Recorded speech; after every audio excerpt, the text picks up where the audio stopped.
Hello and welcome to Volusia Magazine. I'm Amber Osman.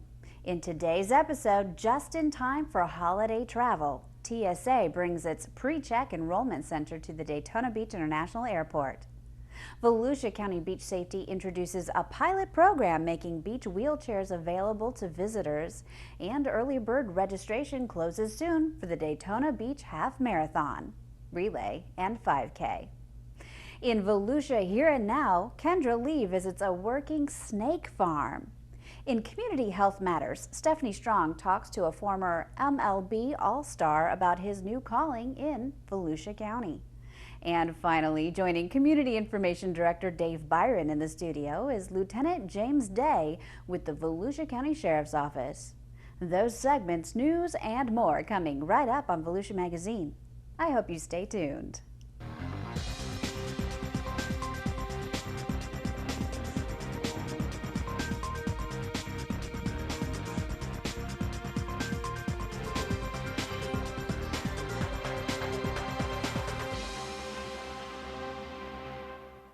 The Federal Transportation Security Administration, or TSA, is bringing its PreCheck enrollment center to Daytona Beach International Airport December 7th through 11th. The new program allows participating flyers to experience a more expedient airport screening process by not having to remove shoes, light jackets and belts, and leaving laptops and compliant liquids in carry-on bags. To participate in the event, passengers must pre-enroll and schedule an appointment at the website ident2go.com/Daytona. During the on-site enrollment at Daytona Beach International Airport, applicants must show documentation proving identity and citizenship, and they will be fingerprinted for a background check. The $85 application fee can be paid by credit card, money order, company check, or certified cashier's check. Cash and personal checks are not accepted. Currently, the closest enrollment center is in Orlando. It makes Daytona Beach International Airport an even more convenient option. Though a lot of airports don't have TSA PreCheck, we are one of the few that do. We'll have one here for at least a week where passengers can come and enroll in the program. We hope to have a permanent TSA PreCheck enrollment center after the first of the year. We'll only be the fourth airport in the state of Florida, the others being Miami, Orlando, and Tampa. So we're really excited about that. Successful applicants will receive a known traveler number, a KTN, via U.S. mail within 45 days that is valid for 5 years. The enrollee should enter the KTN when booking travel reservations. More than 150 airports, including Daytona Beach International, have dedicated TSA PreCheck lanes. Alaska Airlines, American Airlines, Delta Airlines, Hawaiian Airlines, JetBlue Airways, Southwest Airlines, United Airlines, and Virgin America are participating air carriers. When you are enrolled in TSA PreCheck or you have TSA PreCheck printed on your boarding pass, you can use the lane, and it's even a more convenient experience here at Daytona Beach International Airport. It's really a great service for passengers to take advantage of. For information about TSA's PreCheck enrollment event, you can call Cassens at 386-248-8030, extension 18309. From Ormond by the Sea to Bethune Beach, Volusia County's beaches offer 20 beach approaches with access for persons with physical challenges. Soon, people with mobility issues will find the beaches even easier to navigate. The Volusia County Council recently approved a pilot program where specially designed wheelchairs will be available early next year. The wheelchairs come equipped with balloon tires, safety belts, and footrests, and will be available free on a first-come, first-served basis. The pilot program will start in Flagler and New Smyrna Beach at the Flagler approach right at the station there. We'll initially have 2 wheelchairs down there that will be available starting in January. You know, we're trying to provide a service for the citizens and visitors of Volusia County, specifically citizens that are physically handicapped. We want them to be able to come down and enjoy the beach just like everyone else does. So we're providing these chairs to them where they can come down on the beach in a wheelchair. They can get down close to the water. They can maneuver along with their family and you know, be able to travel around with their family on the beach. So it's going to provide a good service for them. Everybody should be able to enjoy the beach, and we want to make sure that happens. The county also provides handicap parking only spaces at all lifeguard stations except the North County Lifeguard Station on Ocean Shore Boulevard in Ormond Beach. For more information about Volusia County's beaches, you can go online to the county's website, volusia.org, and click on Beaches in the drop-down menu under Services. Time is running out to get in on early bird pricing for the Daytona Beach Half Marathon, February 7th, from Daytona International Speedway to the beach and back. Early bird registration, which ends November 30th, is $75 for the Daytona Beach Half Marathon, $60 for the Half Marathon Relay, and $20 for the 3.1-mile lap the track. After that, registration is $85 until January 31st. From February 1st until race morning, late registration pricing is $95. All events take place February 7th. Volusia County government and Daytona International Speedway have partnered to return the popular running event to Daytona Beach. Sponsored by Florida Hospital and Brown & Brown Insurance, the Daytona Beach Half Marathon features a course that takes runners from the historic asphalt of Daytona International Speedway to International Speedway Boulevard, leading to a panoramic view of the Atlantic Ocean atop the International Speedway Boulevard high-rise bridge to the sparkling white hard-packed sands of Daytona Beach, and then back to the famous checkered flag of the World Center of Racing. We're really rebranding and changing the whole character. What we're doing is taking a simple half marathon and really sort of catching up with what's going on in the running community. And that is, we put it 2 weeks before the 500 because that's when the lull is in terms of hotel rooms.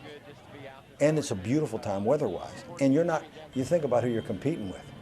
If you're competing with Northern Races, pick a weekend, okay, that's probably the worst you can. I'd say first weekend in February. It's one of the worst. Well, we'll be the beautiful place to come. We'll be the place when you're done, tired of training in the snow, you come here. But we wanted to make it bigger than the half marathon, not in length, but in sort of the appeal. And what we're really looking for is to make it a big family event in this community that draws families in. Now you got an opportunity where people come down as a family, somebody can run the half marathon, people could split the half marathon, and you also could do the 5K. And here's the beauty of this. The 5K starts after the half marathon. So what happens is, while they're doing the 5K, because it's a shorter distance, they're in the track, they can't miss each other, and they could still do the 5K and watch somebody across the finish line. Then they all go together because they all get the breakfast, they all get the raffle prizes, they all get a medal, and they can all sit down to breakfast and then see if they win a big prize on the raffle prize together after, as one big family event. Recently, Runner's World magazine ranked the Daytona Beach Half Marathon in its top 10 list for the best post-race parties. For more information about the Daytona Beach Half Marathon or to register, you can visit DaytonaBeachHalf.com. The Reptile Discovery Center houses one of the largest collections of venomous snakes in the country. The center, a working snake farm, is home to MedToxin Venom Laboratories.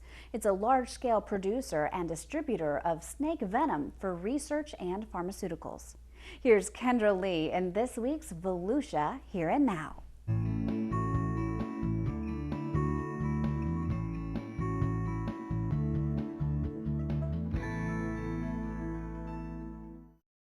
This is Snoopy. Snoopy is a ball python. Ball pythons are native to West Africa. They don't get very big. Located in DeLand, the Reptile Discovery Center is a unique facility where visitors are exposed to a wide variety of reptile species. In the center serpentarium, dozens of the world's most dangerous and exotic snakes are on display, including a 13-foot king cobra and a 14-foot Burmese python. The center also features an outside nature trail, which houses alligators, lizards, tortoises, and other reptiles which can be seen up close in their natural environments. So this year we're exhibiting a few new animals. We've got something called the Sri Lankan palm viper, which is a beautiful little arboreal pit viper from Sri Lanka. They're turquoise and blue and black. It's not an animal that's commonly seen in captivity, kind of a fun one for people to see. We're exhibiting some new red pygmy rattlesnakes. This is just a color variant on our native dusky pygmy rattlesnake that's found right here in Florida. And we've always got a few newer offerings on the trail. Those change periodically through the season.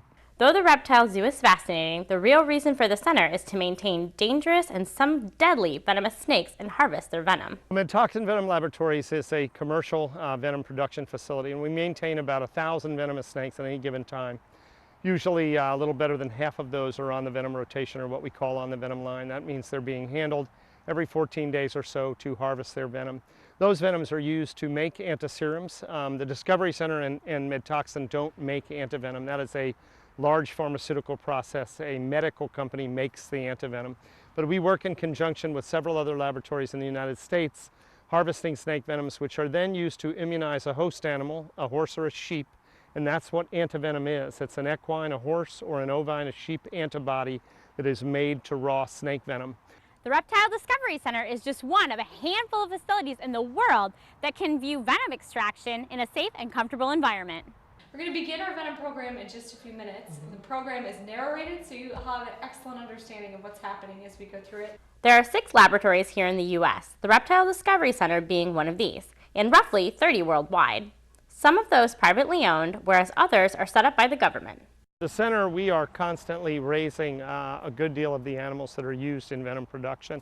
So every year we pick certain animals or species that we're going to be working with based on a variety of needs, and then oftentimes those animals are bred right here in-house and raised up.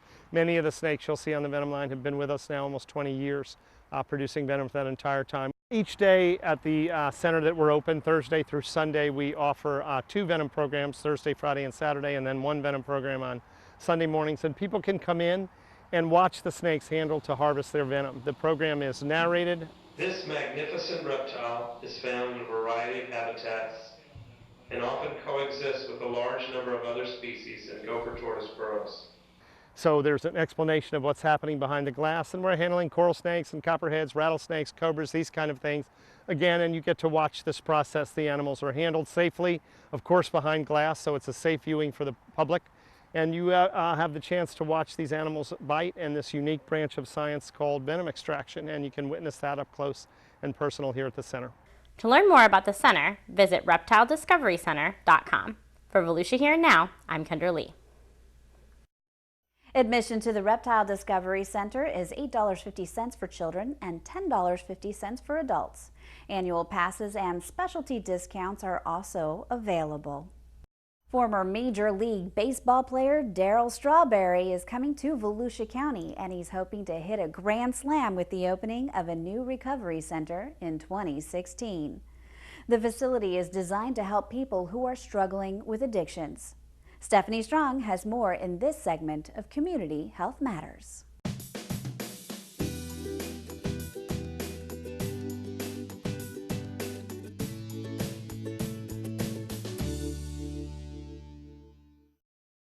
You may find him shooting hoops on a basketball court or signing autographs. Retired Mets major leaguer Darryl Strawberry is keeping busy these days, and one major project on his agenda is helping people overcome addictions. This will be like the gentleman's side. They separated from the women so they can... That's the hope that I have for America. That's the hope I have for anyone that's struggling with addiction, to know you can recover, but it's going to take some work on your part to be able to surrender and get involved in the 12 steps of recovery, the process that you have to go through, and so you can be well. The Darryl Strawberry Recovery Center has expanded into Volusia County with a location in DeLand. There is currently a location in St. Cloud, and other locations are planned in the future. If you look at a guy like me who's high profile, my life played out in the media through my addiction, and most people were saying it was weak, you know, because I was successful and had millions of dollars and lived behind the community gates and on the golf course, and you're not supposed to have addiction problem. That's not true. Many celebrities have had addiction problem. Many have died because they couldn't come to the grips that they have a problem.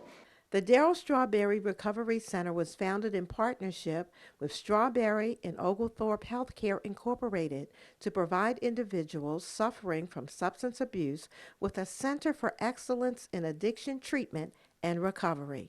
Our goal is to make everyone aware that you can recover regardless of how far you go down the scale. Recovery is possible. getting help and coming into treatment and allowing the process to take place in your life is the beginning of a new life. The center's 28-day residential treatment program treats addiction and all forms of substance abuse, including prescription medications. The program provides medical detoxification followed by primary treatment, including a 1-year continuing care plan designed specifically around the needs of each client. I think what we see today more than anything is a young generation who don't believe that they can be made well, and they can. It's a broken generation, and we need to be able to try to encourage them that they can recover. During his 17-year Major League Baseball career, Strawberry helped lead the New York Mets to a World Series championship in 1986 and the New York Yankees to 3 World Series championships in 1996, 98, and 99. Darryl Strawberry continues to defy the odds off the field, having successfully battled addiction to now bringing new hope to many through his dedicated service as a pastor and involvement in the Darryl Strawberry Recovery Center. God saved me, and I think it's important when your life has been saved, it's important for you to reach back and help somebody else. For Volusia Magazine, I'm Stephanie Strong, Public Information Officer for the Florida Department of Health in Volusia County. And now it's time to head into the studio to join Community Information Director Dave Byron, where his guest is Lieutenant James Day with the Volusia County Sheriff's Office. Well, thank you, Amber, and hi, everyone. Happy holidays from Volusia County government. You know, the holiday season is a joyous time, but it's also a time for crooks to prey on unsuspecting shoppers. And it's also the time for holiday parties and heightened concern about motorists who've had too much to drink. As we approach the peak of the holiday season, this is a good time for a reminder on how to be safe during the holiday season. We're very pleased to have with us in the studio today Lieutenant James Day of the Volusia County Sheriff's Office. Lieutenant, how you doing? Fine, thank you for having me. Happy holidays to you and too, the men and women of the Sheriff's Office. You guys do a great job year round. Hey, obviously the holidays, hectic time. People are out there trying to get things accomplished, get their gifts, maybe planning a party. It gets very stressful. Do you tend to see an increase in certain types of crimes over the holidays? Unfortunately, we do, because there's more opportunity for our bad guys or criminals to take advantage of our citizens. So, and again, these are crimes of opportunity, right, across the board, whether it be identity theft or scams are probably the #1 area that we're concerned about. And people, you know, I mean, myself included, you know, you get out there and you got a lot to get accomplished, and you're trying to go from one place to the other, and you kind of, you know, you don't always have your wits about you. And I guess that makes people just a little bit more vulnerable. It does, and that's why it's a good reminder to remember, enjoy the holidays. Take that deep breath and enjoy it. Absolutely. And look around. Look at what you're doing. Plan your route if you're going for the Black Friday or shopping days or shopping time. And enjoy yourself and enjoy the holiday for what it's worth. You know, and the other thing of it is, and you know, this is so tragic, but, you know, people tend to be in a giving mood over the holidays. You know, they want to try to help the less fortunate or whatever, and they can become just a little bit more susceptible to cruel scam artists. Absolutely, and that's why I'm encouraging everyone, please, if you choose to donate money, which we would like for you to, but make sure it's a nationally recognized company or organization. Do your research. If you get the phone call, ask some questions first. Do not give out your Social Security number, your checking number, or credit card number at all. And if they won't give you a callback number, that's a pretty good sign. That's a very good sign that you need to research or rethink. There are other organizations out there that are on the up and up that would love your help. All right, Lieutenant, so I'm out there shopping, I'm getting my gifts and so forth. I'm coming out of the mall or a store downtown or whatever. Give us some general tips as to what we should be doing and what we shouldn't be doing. Well, from the shopping standpoint, I want you to be looking around. If you feel something is not right, go with your gut instinct. Perhaps stay in the store and find a security officer to walk you out to your car. Or have your cell phone with you. I want it to be with you and accessible, but I don't want you to be on it. Keep your head up, looking around. I mean, you are carrying a $500 phone, and people can run by and snatch that away from you. And that's your emergency, that's your lifeline if something was to happen. So if I'm shopping at night, probably a good idea to park in a lighted area. As much as possible, or shop with friends is another great thing that we teach or ask people to do. You know, enjoy yourself. That's the whole point. And a lot of people make multiple trips back to the vehicle. They buy some gifts. They don't want to carry them around from store to store. Good idea. Take them out to the car. Then what do? Then I want them placed in the trunk. Or at the very least, cover them up. And again, I want you looking around, making sure that someone else isn't sitting in their car watching you. I mean, one time, okay, but you come back that second time and they're still sitting in their car. This might be something for you to, maybe I ought to move. You know, the other thing, Lieutenant, is sometimes, and we've heard about this, I'm sure you have, you know, a person goes shopping, they buy a large number of gifts and so forth, they're driving home, all of a sudden they look in their rearview mirror and they think someone is following them, and that does happen. It absolutely does, and that's why, again, I want them off the electronic devices so they are up and looking around. And if you see something strange, there's no fault. Keep driving. Go to your local district or your local sheriff's office or police department having jurisdiction, or at the worst, pick up the phone and call 911. But do not drive to your house. Right. A lot of people today, in fact, most people probably pay by credit card or debit card. They go to the ATM and want to get some cash, what have you. There's a lot of problems with that if you don't have your wits about you as well. Again, I want you to, on all of these devices, look at them. Do they look like they've been messed with? Check for skimming devices. Shake it around a little bit, as well as if there's a person standing too close to you, perhaps you want to ask them to, could you back up a little bit? Or maybe change to a different location and make your purchase. And we've also heard of situations, Lieutenant, where even the store clerks themselves can be scam artists. What should you do there with your credit card? Keep an eye on it. Yeah. You know, if you give a server your credit card and they're gone for a long time, you will really want to start looking around and finding out why. Try to keep an eye on that card at all times.